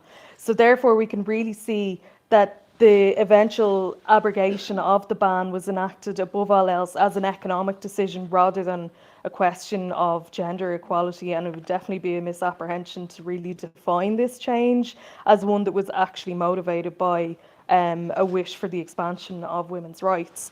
So, more bad news. This is deeply depressing. First of all, I suppose because it's not all women that were ever invited to serve on juries until the 70s anyways, because there was a rate-paying qualification to sit on a jury. But this is interesting and important nonetheless because these rights are so newly won and so fragile. So only 2 years after the 1922 Constitution and only 4 years after women had earned the right to vote and also to sit on juries, this Juries Act 1924 was one of the first signals of the Irish Free State's increasingly gendered definition of citizenship. So the new law in 1924 did still allow women to serve on juries, again, nice of them. It gave women exemption upon demand from the register of jurors. Now, the Minister for Justice, Kevin O'Higgins, stated that one of the purposes of the legislation was to, quote, get rid of the unwilling woman juror. Notable in this regard is the fact that there was never any campaign mounted on behalf of women to opt out of jury service. The case for their exemption was built on really just a set of patriarchal assumptions. And it was asserted by O'Higgins that, quote, in practice, the insertion of women's names in the jury book leads to nothing but trouble. The women do not turn up, or they get themselves excused, or they are objected to. And that's something to keep in mind. Even when women are being put on juries, they can be deselected at the last moment, and this happens for decades. And under additional legislation then passed in 1927, rate-paying women in Ireland who did qualify to sit on juries were not strictly excluded. They were automatically exempted but entitled to serve on application. And even before this legislation was passed, they had really tried to coerce a lot of women to stay off jurors' lists. They had posted them out forms that they could send back and put themselves off. And this led to serious trouble, especially in bigger rural counties like Mayo, where you before this more harsh legislation is passed in 1927, you already virtually have no women on the list of jurors. So this provision to still allow women to opt in and apply to serve on juries while men are still automatically called was granted only after a campaign that was enacted by women's groups and female senators, so women in the Senate. A lot of these groups, particularly the Irish Women's Citizens and Local Government Association, they had their roots in the suffrage campaign. These are veteran suffragettes who are mounting these campaigns. And so a member of this group, for example, is Jenny Wise Power, who's also a senator at the time, and Eileen Costello, both campaigned against the outright exclusion of women from juries. Wise Power was a really vocal opponent to the Juries Bill and described it as, quote, an injustice to what is really a necessary asset to every state, the cooperation of its men and women. Kevin O'Higgins had originally proposed for the 1927 law to completely exclude women from sitting on juries without any exception, as in his vocal opinion, quote, many women would likely feel jury service distasteful, particularly in criminal trials. Now, the clear opposite argument to that is that as a result of this legislation, for decades there were no women, for example, in any kind of trial of sexual crime present on a jury. It was alleged that women were unsuited to this duty, and in a lot of the Dáil debates they were characterised as frightened, sensitive, neurotic and nervous. And sadly, I mean, what I'm mostly focusing on from here on out is mostly about employment. But if you've any questions about how some of these other pieces were reversed, we can talk afterwards. So the Conditions of Employment Act, I think, is actually really crucial to understanding what happens the next year with the Constitution as well, because it's about continuing to undermine and segregate and have, I suppose, a negative attitude towards the mere presence of women in the workplace. And the continued cultural preference for the male breadwinner, especially in times of economic precarity. So Section 16 of the Conditions of Employment Act 1936 enabled the Minister for Industry and Commerce, who, when the Act was passed, was Sean Lamass. It enabled him to bar women from specified areas of industrial work, or to fix the number of women permitted to exist and participate in such fields of work. Now, while this section this Section 16 was never enforced in any meaningful way, its mere presence on the statute books was really insidious and embodied the state's gendered attitude towards paid work. Section 46 of the same Act restricted women's capacity to engage in shift work, as it prohibited them from, commencing work before 8 a.m. and banned night work for women. So, interestingly, this Act was supported by all Irish trade unions, with the notable exception of the Irish Women Workers Union. I should note, as you can see here, that some women like Jenny Wise Power and Mary Kettle, who, if you didn't know, was the sister of Hannah Sheehy Skeffington, they did protest against this legislation. And in a society which prized and elevated the status of the male breadwinner, and where unemployment was rising, the legislation was described by one Labour Senator, Thomas Farron, as, quote, a question of trying to preserve some of the men's jobs for the men. And that really does sum up the objective of this legislation. But there was always exceptions made. So one of the first exceptions from this legislation was actually made as soon as it was passed in 1936. A statutory instrument was passed to allow women who were employed to do the cleaning of, quote, any place where industrial work is carried on. It allowed them to start work from 6:30 a.m. And many companies could and did get exclusion orders to allow women to do shift work, or at least slightly later shifts, particularly as light industrial work really expanded in Ireland from the 60s. So, for example, the Harp Brewery in Dundalk got an exclusion order in 1979. So, the 1937 Constitution. This Constitution, particularly the article that we're all much more familiar with after the last few weeks, 41.2, was a formidable disincentive to female participation in public life, most notably in the workplace. The draft of this Constitution drew a lot of criticism and protest from feminists of many shades, including the veteran suffragette Hannah Sheehy Skeffington, who feared that the document would relegate women, quote, to permanent inferiority, their avocations and choice of callings limited because of an implied invalidism as the weaker sex. So the draft was really seen as a danger to women's citizenship rights, particularly their right to employment.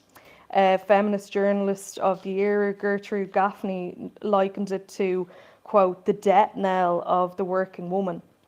During debates and in interviews with news media, Eamon de Valera, who you can see here, was really defensive of the heavy emphasis placed by the Constitution on women in the home.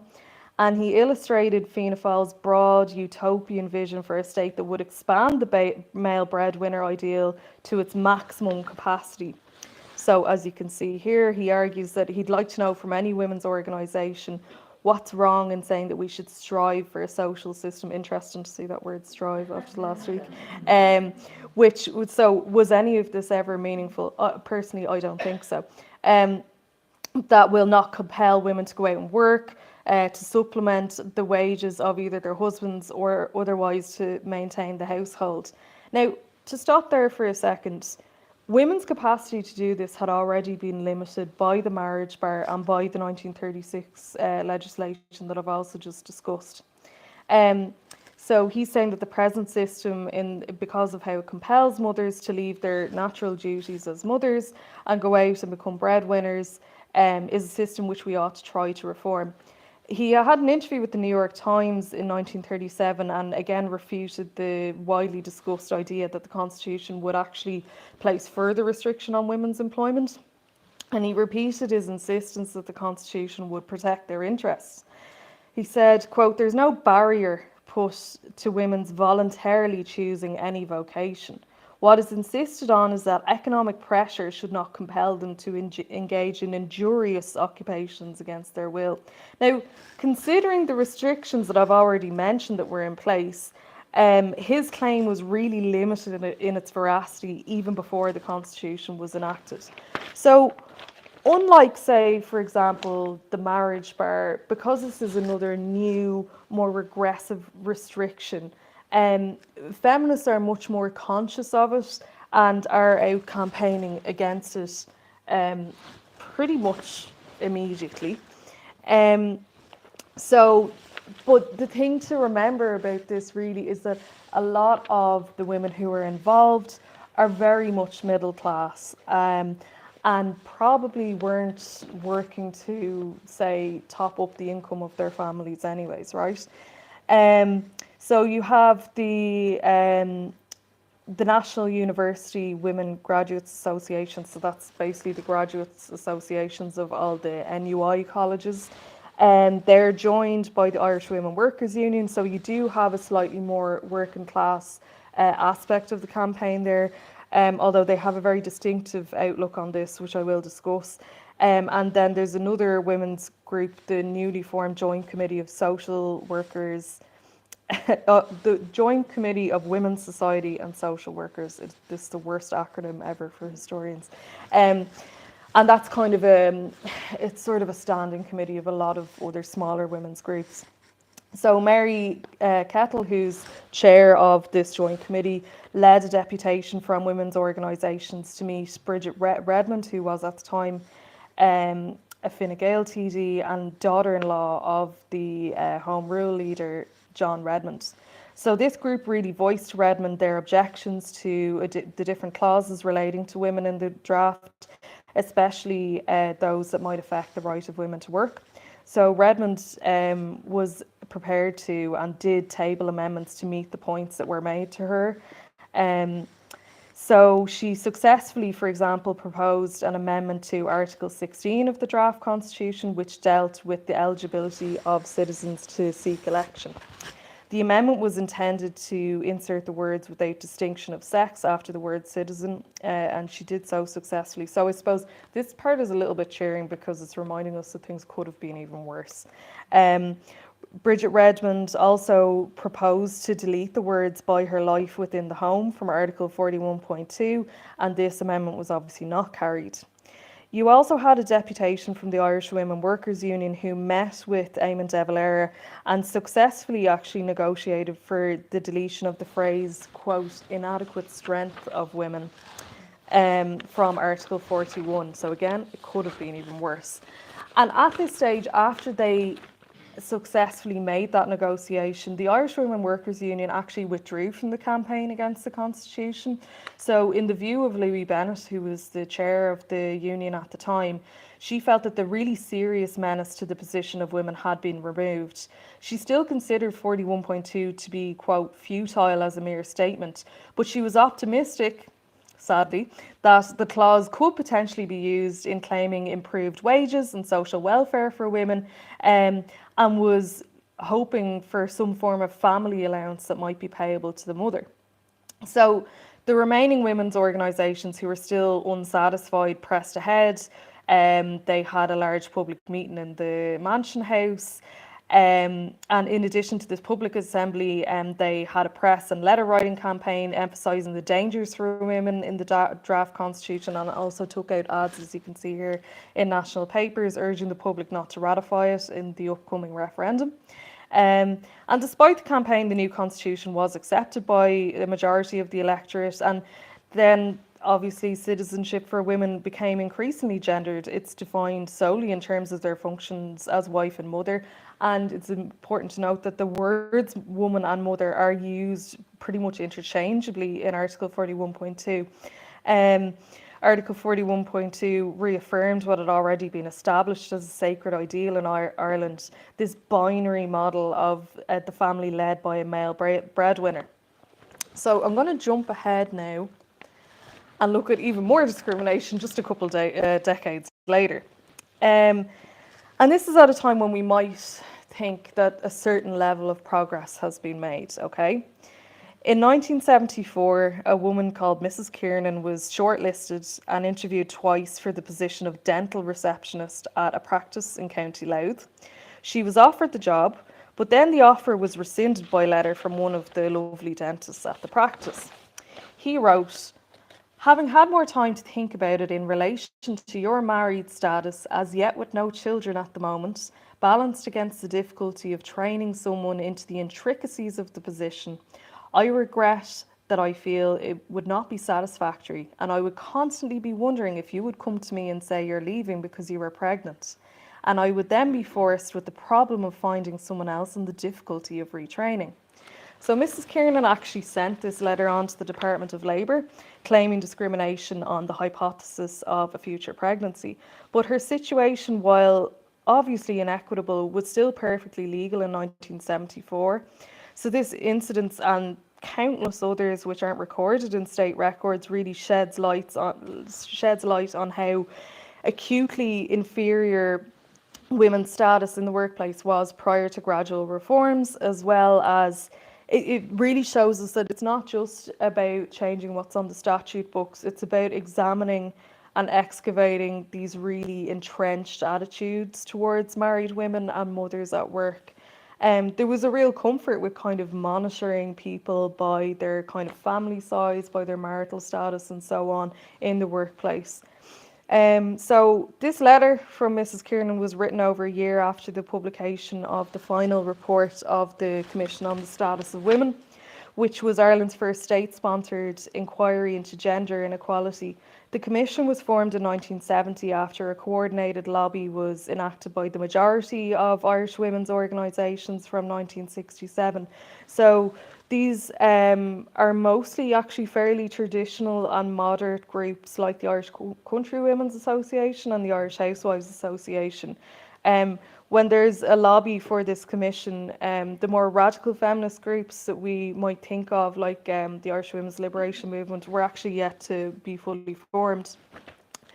And when the Commission's final report was published in 1973, it was a big relief for a lot of people, particularly women, to see detailed evidence of the inferior status of women distilled down into one document. And it's a document that you'll find in so many different surprising archives. There's one in the Jacobs archive from the HR department, for example. They're studying it to kind of see and predict what legal change is going to come and what they are going to have to do about it. Gemma Hussey recalled, "Now at last the facts of discrimination were laid bare for all to see. 49 recommendations formed the nucleus around which women lobbied politicians. And because the government accepted this report and pledged itself to implement the recommendations, this was something that is brought up over and over again by feminists really for the next 20 years, or arguably until they had a second commission in the 90s. And a big legacy of this commission was the large structure of women's organisations which were committed to safeguard the recommendations. So you have, for example, the Council for the Status of Women, which grew out of that group of organisations that had lobbied for a commission, and that group itself had really grown out of the different kind of standing committees of women's groups that I mentioned earlier that had lobbied against things like the 1937 Constitution. So you see that legacy of cooperation. Often, you know, a lot of different women's groups wouldn't have the exact same politics, but they're always willing to try to negotiate on something that they did agree on. And obviously the Council for the Status of Women still exists today as the National Women's Council. So by the 70s, women's groups were obviously pretty much unanimous in favour of removing the marriage bar. The Commission recommended this for the first time in 1971 in an interim report. But their discussion of the employment of married women in the final report, it does acknowledge that there has been an ongoing change in attitudes with relation to the increasing amount of married women at work, and certainly an ongoing demand for their labour, which, it must be noted, was very, very cheap. However, the Commission also still kind of supported the status quo. You know, it emphasised that they didn't want to upset the established social order with regard to work and women. So they said in their final report, it is still the case that the vast majority of married women continue to devote the greater part of their time to their traditional role within the family. None of the suggestions or recommendations set out below is intended to reflect on this position. Now, this position associated women really strongly with the bulk of practical family responsibilities. A survey by the ESRI in the early 70s examined attitudes towards the employment of married women in Ireland, and 74% of the women surveyed did approve of married women working, but mostly under certain conditions. For example, that the woman should have no young children to look after, or that she should be in a position to get help with children. Now, help with children was not forthcoming.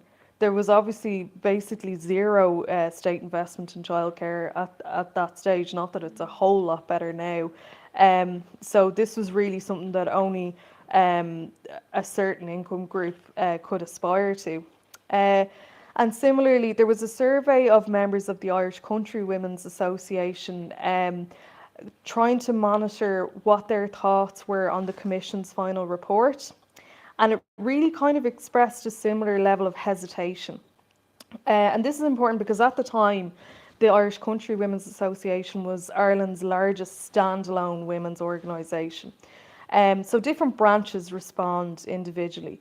Cork Town ICA responded that part-time work was to be encouraged for married women, provided the family is not neglected. Another branch in Kildare stated that married women should only be permitted to work should her husband be ill or unemployed.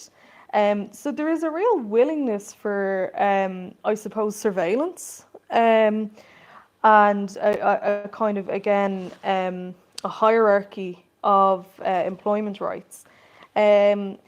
And in this sense, what you see is how family responsibilities remain strictly gendered between parents. There wasn't a lot of kind of challenging of this. At no point in this report is the point ever made that maybe men should do a little bit of more work at home.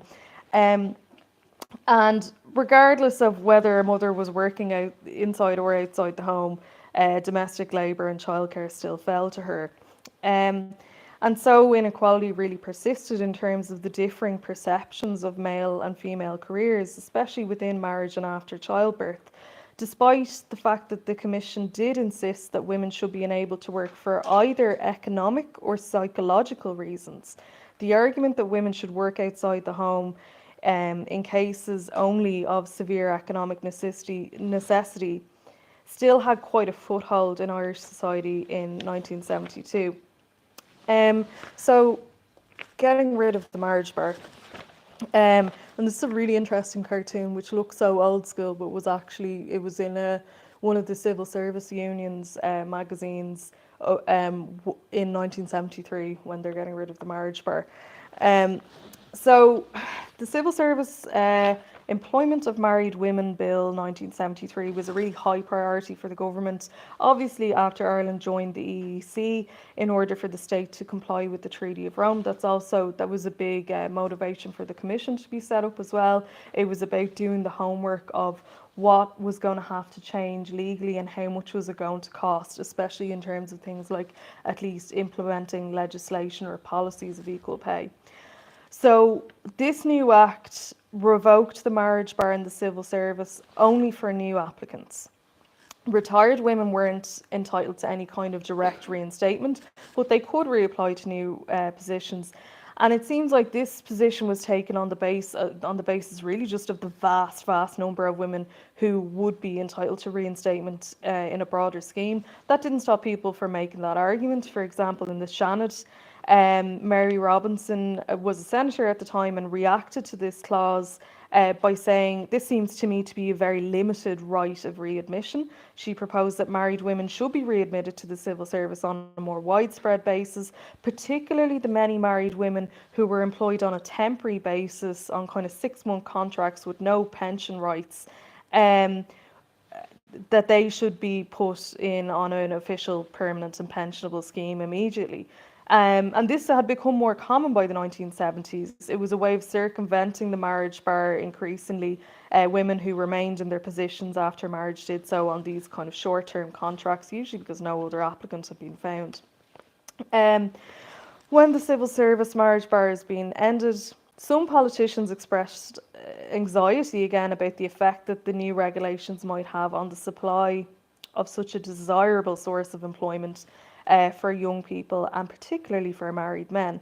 One Fine Gael senator, Bernard Markey, was concerned that even the limited reinstatement of married women on a hardship basis could create a certain amount of difficulty to young girls seeking positions. And there was a feeling that such a measure might actually inadvertently promote financial inequality for families. The preservation of the family is the most important unit in Irish society, and its dependence on a single living wage was still viewed as by many people as really preferable to a large increase in the percentage of working wives. There was evident discomfort with regard to the availability of jobs for male breadwinners. Kit Ahern, who was a Fianna Fáil senator and actually a former president of the ICA as well, she really grappled with these issues in her response to the legislation, and she arrived at the conclusion that tradition would still prevail in most cases. So she stated, "In our rush to let married women enter employment if they wish, it may mean fewer jobs available for a number of people. We need not expect that there will be a headlong rush of married people looking for work. On the continent and in Britain, it has been shown that even though the ban has been removed, there are not that many married women taking up employment." And this really shows that the bar wasn't just a piece of legislation, it was also a social and cultural tradition, and it was very much particularly associated with middle class propriety. So despite all of these restrictions, both legally and culturally, it's still really been observed that many women still engaged in casual, undocumented paid labour in the domestic sphere, but still married women were definitely entering the official Irish labour force increasingly. So, for example, the overall labour force participation rate of Irish women was fairly static between 1971 and 77, but the participation rate for married women almost doubled, rising from 7.5% to 14.4%. And work for married women, particularly those with children, was envisioned ideally as flexible. So ads for private sector jobs increasingly emphasised this during the 70s. You have a lot of notices and ads for kind of service and light industrial work, which often entailed flexible shift work, and specifically sought girls and married women. I'm jumping ahead here, but anyway. And it specified things like married women 18 to 35. So we have examples of this from different factories like Beecham's, Hayden's Hotel in Ballinasloe, Dunn's Stores in Cornell's Court, and Jacobs. Jacobs had, particularly when they built the new factory out in Tala, they were particularly targeting the Tala and Ballyfermot areas, and even ran a bus from Ballyfermot out to the factory, and all of the ads were for girls and married women. This wasn't about promoting equality, it was about the cheap labour. Um, and also we have to think about things like, say, maternity leave. There is no kind of state legislation for this until 1981. Civil servants get it around 1975. And also this act that I've just discussed, the 1973 Act, had no bearing on any marriage bar observed in the private sector. So discrimination by gender and marital status in private employment wasn't outlawed until the introduction of the Employment Equality Act in 1977. So on to equal pay. This again is really just a story of pulling teeth. The Commission on the Status of Women had recommended that we should follow Britain's lead and kind of design quite a similar scheme of equal pay for equal work of equal value in law. And they put the end of 1977 as the deadline.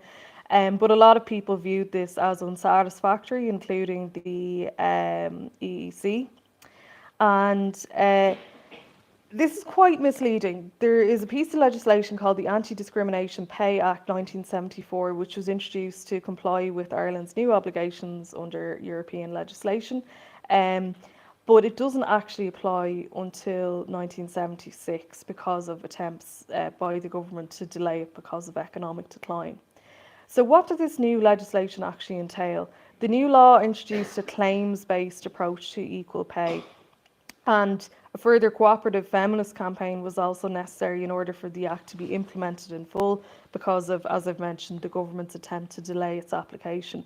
But even before this formal attempt, there was a very little faith that this Act would successfully introduce equal pay on a widespread basis. Mary Maher, who had been a member of the Irish Women's Liberation Movement and was a well-known feminist journalist, she was reacting to the legislation in 1974 and wrote, "Hardly anybody, including the Minister for Labour, actually believes that this bill is going to give women equal pay. While justice is all very well, implementing it might cost too much profit." In private, the Minister for Finance, Richie Ryan, was really concerned about the cost of implementing equal pay. So the Act introduced an equality clause into all contracts of employment. Women became entitled to equal pay with men or vice versa where they're employed for like work. So like work was defined in the Act as where the work was identical or interchangeable, of a similar nature with infrequent differences, and where the work was equal in value in terms of the demands that it makes. So this meant that people had to apply and make an equal pay claim. Applicants under the Act had to have a comparator of the opposite sex with whom to compare work and pay. This really narrowed the pool of potential applicants considerably because, for all of the reasons I've already mentioned, Irish workplaces were highly segregated. We have the Conditions of Employment Act in particular to thank for that. And it was in many cases impossible for women to find a male comparator. They had to be employed in the same place, city, town or locality under the same employer. And again, the feminist journalist Mary Maher really flagged how limited this legislation was. She wrote, "Consider the woman working in an all-woman textile factory owned by a small employer. She may be doing similar work to men in factories all over Ireland, but she has no grounds for an equal pay claim. Consider the shop assistant working for a large chain store. In her shop, only women may be employed, though she's doing the same work as men working for the same boss in other shops. She can't submit an equal pay claim. Consider the hairdresser or waitress in one place where only women are employed, watching hairdressers and waitresses in another shop win equal pay because men also work on their premises. Even if the work is identical, even if the same boss pays all, women in the all-female establishment have no claim to equal pay. So this is a very narrow interpretation by the state of a policy for equal pay for equal work of equal value in its most literal sense. It didn't cater to discrimination other than that relating to gender in the case of like work, and in this sense actually acted as a further implicit endorsement of the male breadwinner ideal, because married men, for example, could still remain on a married scale of pay. And this was still common at this period, though being phased out gradually in both the public and private sectors. The Act was due to come into force at the end of 1975, but the government attempted to delay its application because of economic downturn due to the Arab-Israeli conflict and the shooting up of oil prices. So the Irish economy continues to decline in this period, and the Federated Union of Employers actually lobbied the government in 1975 to allow deferral of equal pay. The Taoiseach Liam Cosgrave announced in the Dáil in December 1975 that the government would try to amend the Act to provide for industries that were going to experience or claim that they were going to experience unemployment as a result of the implementation of equal pay. Crucial here are the manufacturing and retail industries, because companies like McGee Clothing and H. Williams Supermarkets had actually directly lobbied the Taoiseach on this matter.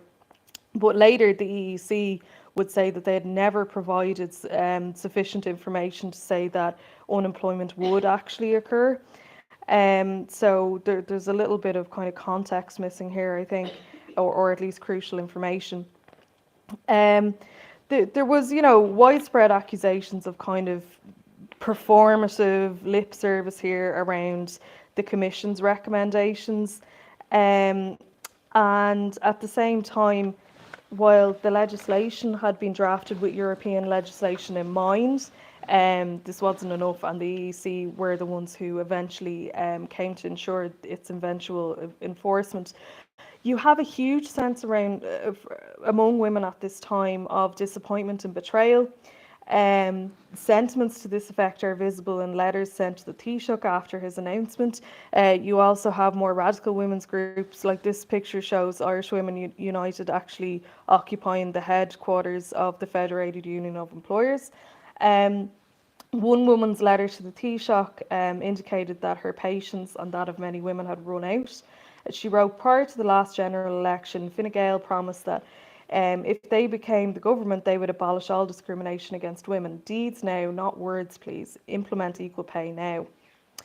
And as I've said, a large protest was mounted by feminists and trade unionists, really, on foot of this attempt to defer. A lot of more moderate women's groups were also outraged. So, for example, the Council of the Status of Women are really involved, and the Irish Housewives Association.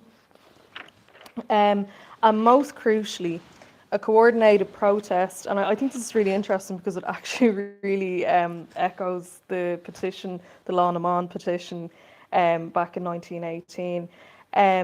There was a coordinated protest made by the trade unions and women's organisations. They collected over 36,000 signatures to the Promotion for Equal Pay Ad Hoc Committee petition, which called on the government to implement the legislation without further delay.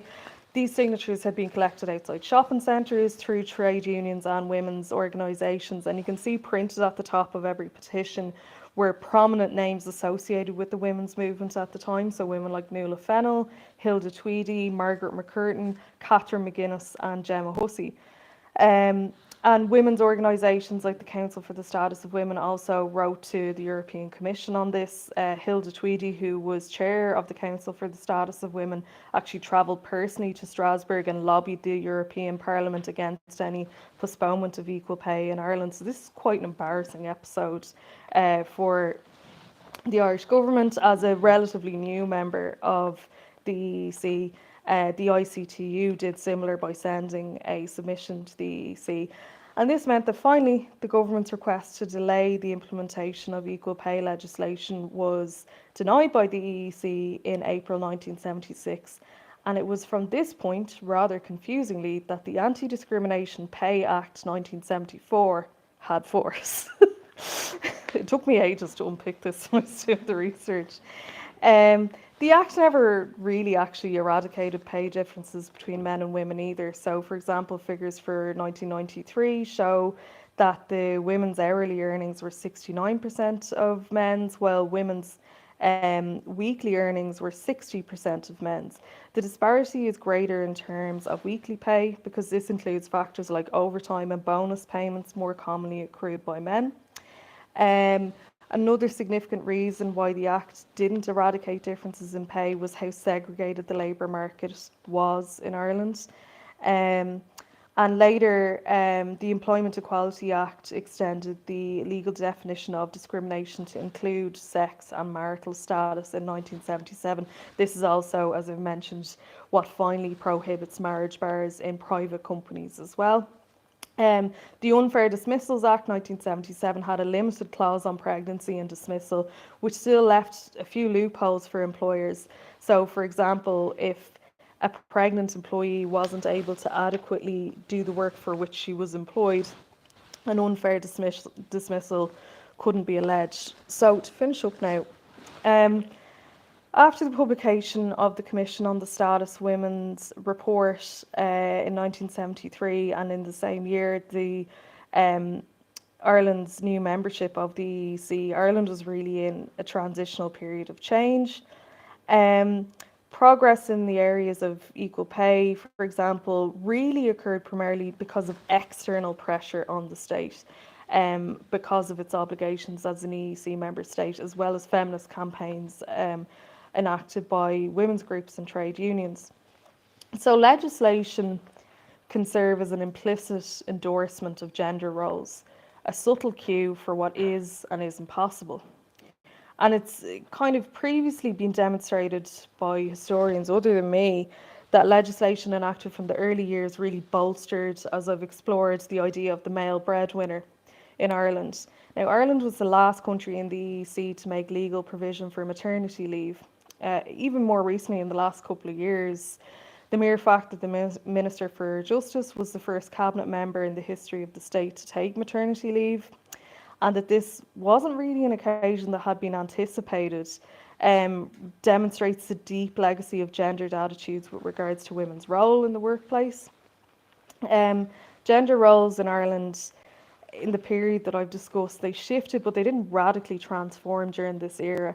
There was a more realistic model facilitated by changes in law and social policy, and it was acknowledged that the idea of this nuclear family maintained by a breadwinner didn't fit with the lived reality of many women, particularly those who never married, those who, for example, experienced domestic violence or marital breakdown, or any woman who worked for startlingly low rates of pay to support herself or others. While the centrality of the male breadwinner wasn't fully eliminated in this period, there was still concepts of the family were in flux. This is reflected, for example, when the Maternity Protection of Employees Act was going through the Oireachtas in 1981. The rhetoric again returned to economic necessity when Eileen Lamass TD emphasised that for economic reasons there has always been and will always be a need for some women to go out to work. However, Mary Robinson emphasised how basic and essential a reform this was. Ahead of her time, she stated that politicians should approach the question on the basis of parental leave. Now, at this time, a homogenous cultural acceptance of the increasingly dynamic role played by women outside of the home hadn't fully been realised. I'm going to leave it there, but I do also just have a final quick call for interviewees because I'm doing a project at the moment on basically any woman who worked for money inside or outside the home between 1965 and 1990. So if you know anyone or if you'd be interested in doing a pretty quick and casual interview, please do get in touch. Thanks very much. I'd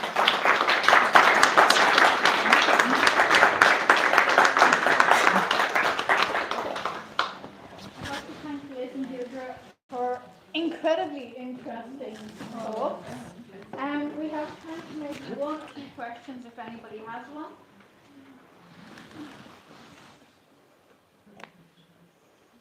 It's okay if you don't. No? Well, thank you.